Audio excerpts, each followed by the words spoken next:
one of the things you've undoubtedly noticed is we're starting to have more and more women, as we had in the, in the 18th century, there were more than in the 17th century, and in the 19th century, there were even more women. In the 20th century, of course, there are even more women artists, especially as you get later in the century. So, there's only so much time. So one of the things I'm having to do is sort of pick and choose. And sometimes I feel really guilty leaving people out. But I guess we could call this selected women artists of the 20th century. We're going to start in Germany with an artist called, her name is Paula Modersohn-Becker. She married Otto Modersohn. And so as you can see, her dates, 1877 to 1907, just take her slightly into the 20th century, but that's when most of her work is. So she is historically a very important German artist. She can be considered either a precursor to German Expressionism, because there's not really an art movement of German Expressionism, or she's the first German Expressionist.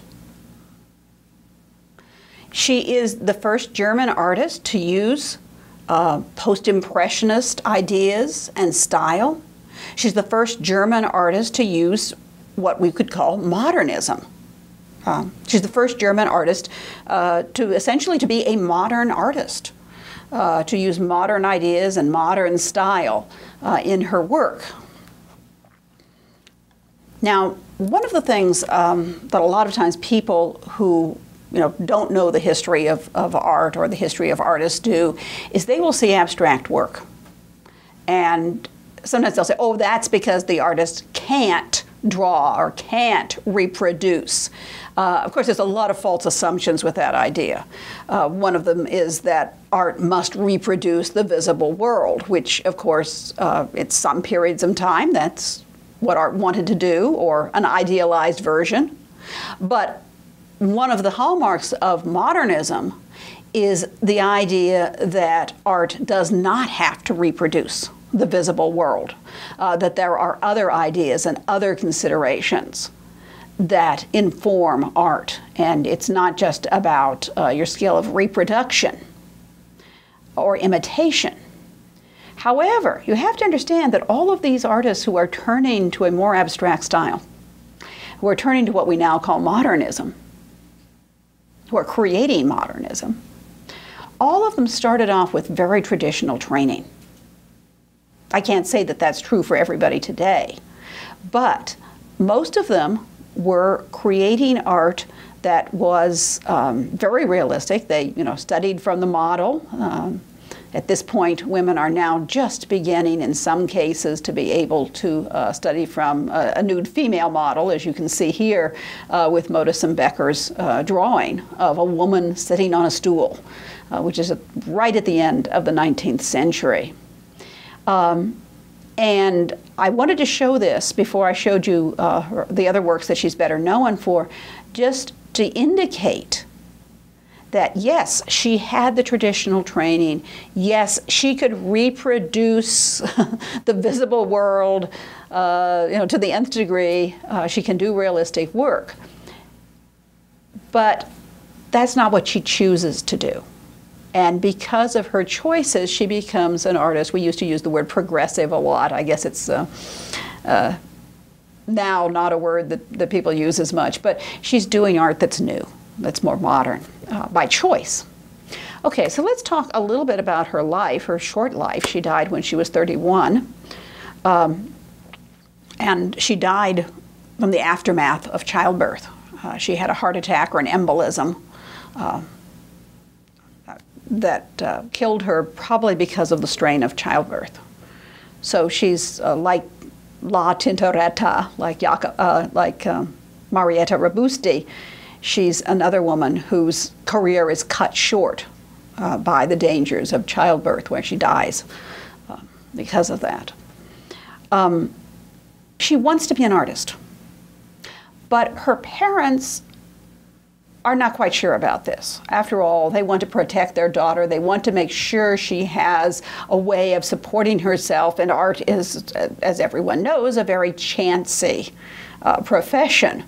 So the parents say, all right, you know, we'll support your art. We'll send you to the Berlin School of Art for Women if first you get a profession that you can fall back on. And so she had to train as a governess, which is about the only profession that was available for a single woman. And you know, it wasn't at all what she wanted to do, but that was the bargain. So she never worked as a governess, but she trained as a governess. Then her family let her go to the Berlin School of Art for Women, where she created this realistic image of the woman sitting on the stool. She moved to a artist colony in northern Germany. It was, let's see if I can pronounce this correctly, I don't know, the Werpswede artist colony. She visited it, and then the following year, in 1898, she moved there. Now, this was an artist colony that had ideas about living out in the rural area, getting away from the city, and most of the people there were painting bucolic, picturesque villages and landscapes and the peasants from a very picturesque point of view. She didn't do that. As you can see here with her picture of the old peasant woman. And you can see here, she later makes a comment about her husband, this will be her future husband, but her husband's style, which is indicative of what most of the artists were doing. And she said, his way of portraying people is not broad enough. It's too genre-like for me. If it is possible, one should draw them in runic script. Runic script? What does she mean? Well, I think the art kind of shows us. Incidentally, the reason we have all these quotations from her is she kept a diary. So we're seeing here one of the images of a woman that she used several times as a model. There was a village poorhouse, and this was a peasant woman who was, I believe she was also a dwarf. And she was attracted to the fact that her forms, her shapes, were these simplified forms, and so she creates with these kind of, even in a smaller image, it could be a monumental form, monumental simplified forms. The surface of the painting is very, very thick painting. It's an impasto texture, and the colors are quite striking. The woman it's wearing a bright blue garment with a bright green background, and some of the images that I took, the garment may look a bit dark because that's been the characteristic of what has happened when I'm taking film images, and then we're in whatever ambient light there is in the museum, and then we try to change them into digital images. And I'm not much of a photographer, but I think you can see with the details at least some of the fact that you're picking up these very, very deep, thick layers of paint. Her style was totally different. It was totally unique from the other artists in the artist community. Most of the Werpswede artists were painting, as we said, picturesque details. They were painting nature and landscape and folk culture. She often painted the same subjects, as we saw. She painted the old peasant woman. Sometimes she paints landscapes. But her style is quite different. She's painting with expressive color, rather than color that just imitates whatever is in nature. She has color that suggests emotion, that goes further than what the local color is. It's often laid out as though it were flat, and the depth is sometimes just in the thickness of the paint. She strives for, and this is where we're talking about this runic script of her painting, she strives for a primitive or crude appearance. And she's interested in the artistic expression, not in simply imitating a scene in nature, which pretty much anybody can do, has been done, has been done, has been done. She's has a different vision of art, if you will. Here we're looking at two landscapes, and I tried to find very similar subjects. One is Paula Modersohn-Becker's landscape, and the other is by Otto Modersohn. And his landscape, it's more traditional. With hers, she's simplifying the shapes. She's getting close. She's not really showing a vista. She's not really interested in picturesque little details, but big, bold shapes. And here we see another landscape by her, which is landscape with house, birch trees, and moon. And this dates from 1904 to 5. And as you can see, it's not at all the kind of thing you would expect from a landscape. You just see the two trees, and instead of framing your vista with the foliage, you just see those sort of stark shapes of the birch trees. And then nothing is centralized. You're not looking directly at the house. It's off to one side. So it's almost a study. If you stop thinking about these as objects and just as flat shapes, you essentially can see them as something besides the image of a tree, a house. This is her portrait of Rilke. Rilke, of course, is a very famous German poet. He was a member of the Werpswerte community, and his wife was a sculptor there. However, when he wrote his monograph on Werpswerte, he did not mention any women members. Now, is that because he just assumed that because they were women, they weren't serious artists? Women, of course, could not be serious artists. Or was it because the women members were doing something different? They weren't just involved with the picturesque rural ideas, that they were actually doing something much more unique than the male members. And he wanted to talk about the concept behind the community.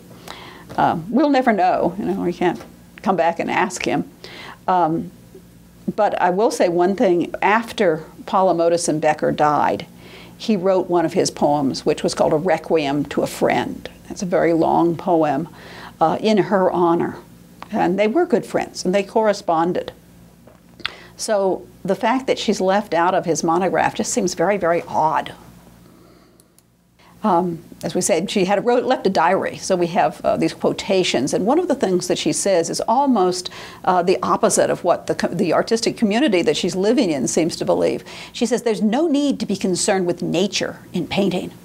The color should exactly reflect something you have felt in nature, but personal feeling is the main theme. Now, that almost sounds like something like Van Gogh, or any of the modern artists. Fauvism doesn't even exist yet. Matisse's Fauve painting of The Joy of Life is painted in 1906. So it's very interesting that she's moving in the same direction, and she's seeing that art is something more than imitation. She did have two exhibits in her life. And the first one was an exhibit in the Brennan Kunsthalle, and all the work that we've looked at had not been created yet. But even at that time, when she's showing her first work, the curator is, well, the verb that my source used was attacked. I'm softening it to criticized, but the curator was criticized because he had exhibited 3 unknown women. I'm not sure the emphasis should be on unknown, because aren't curators supposed to find new artists? Or, more likely, the emphasis maybe is on women. You shouldn't be showing the works of women artists. So she still had that hurdle to overcome. She went to Paris 4 different times. and they were between 1900 and 1907. And I was trying to find the exact years, and I think it was 1902. Well, maybe I better say, because I'm not quite sure. At any rate, this just drew her. She could take art classes there. She enrolled, in fact, at the same school that Claudel was in, and she took classes several places. Of course, this was after Claudel was gone, but you know, it's the one that would allow women in, Colarossi. And I think she also took some classes at the École des Beaux-Arts, which previously had not let women in. So that's kind of interesting. I found that reference and no explanation. She visited the Louvre and presumably saw and perhaps drew from the Louvre. And she also went to the gallery that was showing the newest, most modern work, which would be Vaulard's gallery. Vaulard is a famous art dealer because he is the art dealer that first exhibited the post-impressionists and the early modernists. So everyone, Cezanne, Picasso, Van Gogh, all of these people. And so this is where she saw Cezanne's paintings. And so I'm showing you here two of Cezanne's works. The House of the Hanged Man, which was much earlier than this, 1874, and A Still Life with Apples. Perhaps I should have shown you some of his later work. And so here she's painting some still lifes. And as you can see, simplified forms, strong, powerful forms, emphasis on the different shapes as geometric forms, and undoubtedly some influence perhaps from Cezanne, but she was already working in that direction. So here, before she's probably ever seen Cezanne, and then continues with the more expressive works that she's doing. Now, her parents hadn't forgotten that she was supposed to be able to support herself. She was supposed to have a career for unmarried women. They humored her with this art stuff, I guess. And they started to put on pressure for her to get a real job, to go out and become a governess, because that was the only thing that an unmarried woman could do. And she wasn't supporting herself with her art. So basically, the woman who hadn't made a financial success of the artistic career had the two choices. She could become a governess if her parents were no longer willing to support her, or she could get married. So in 1901, she married Otto Modersohn. Now, Otto Modersohn was an older man. He was a widower. He had a young daughter. He was probably looking for a wife who would take care of the daughter. But one of the things he did do is he did respect her art. They were very different kinds of painters, but he gave her space. Some people would have said, well, he indulged his wife too much. He should have made her much more subservient. But that was very important. On the other hand, it was certainly no great love affair. I'm sure she was fond of him. But she's not happy in her marriage. And her diary tells us that in my first year of marriage, I cried a lot. I lived as lonely as in my childhood. It is my experience that marriage does not make one happy. Marriage takes away the illusion that previously bore on one's entire life, that there is a soulmate. So essentially, I suppose she's been disillusioned that there is some kind of romantic soulmate. And it is, as I said, it's a working marriage in part just because her husband is willing to give her some space, but she's not very happy in her marriage.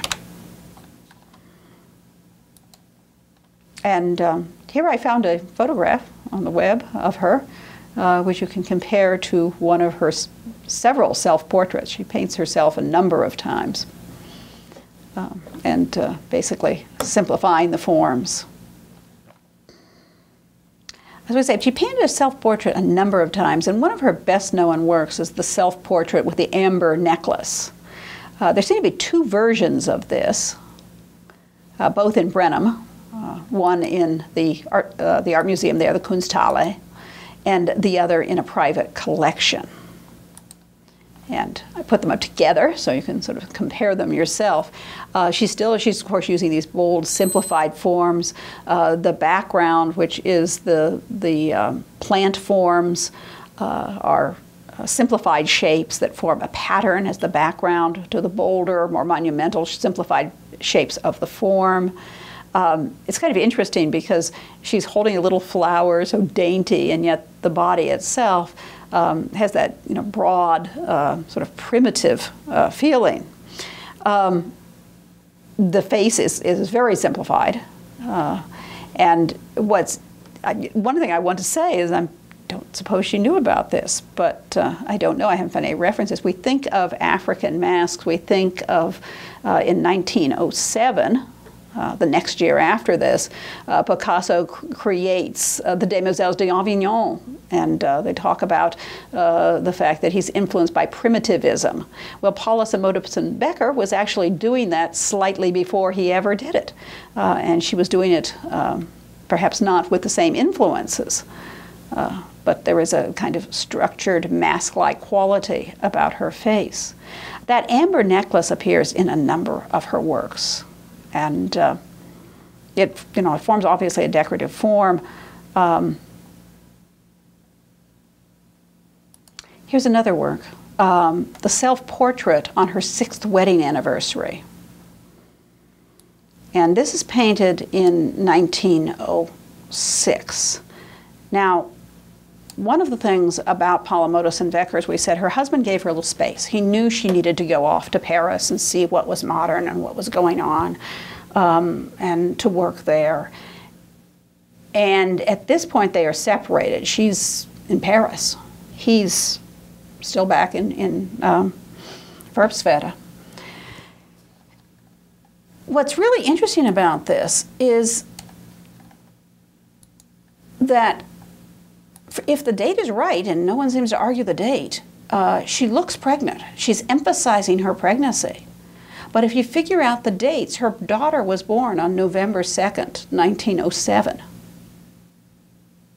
So she couldn't have been pregnant in 1906, or she couldn't have been pregnant with the daughter that was born then, and there's no record of a miscarriage. So that becomes very interesting. She's showing herself, with that same amber necklace. The body is turned in a 3/4 view. She's showing more of the body. And her hands are on both sides of the stomach, which definitely seems to be pregnant. Now, what is going on? Is she showing herself pregnant because she hopes to be pregnant? Well, there's a problem there with her life. Her husband definitely wants to have more children. She is not so sanguine about that. A few months before she paints this, she writes that she really does not want to have a child. Whether, whatever the reason it may be. So is she pregnant with art? Do we want to interpret this symbolically? Is she looking at herself like what she may become if she follows her husband's wish? Is she showing herself pregnant because that's what a woman is supposed to be? Is she exploring who is she? Is she, what she is always told to be? Or, is she finding herself in her artistic endeavors and her trips to Paris? Well, she does return to her husband early in 1907, and she does become pregnant. Before then, she does paint a mother and child, and she also has some images of children, So that is certainly one of the subjects that she paints. The reclining mother and child that you see here that's also talked about the very solid, primitive forms, simplified shapes. Certainly nothing prettified about it at all. The birth of her daughter takes place in November, and she has a very difficult childbirth. She dies 3 weeks later of some kind of heart condition or an embolism is what, I have one book that said heart attack, and I said the websites tend to say embolism, something related to her heart. And that, of course, cuts off her career. One of the things that's interesting is that her daughter rose up to create a foundation in honor of her mother. So her legacy, of course, continues. One other thing that's kind of interesting about her art, even though it wasn't very well known outside of Germany for quite a while, Hitler included her work among the forbidden artists. He didn't like modernism at all. And so she was well enough known for, she's long dead, but for, I guess it's kind of an honor to have Hitler denounce your work of art. And then, of course, as the interest in women artists comes into being, of course, there's much more interest in her art. But she is phenomenally important, standing really at the front of the German Impressionists. Excuse me, standing in front of the German Expressionists. One of the people who begins modern art in Germany.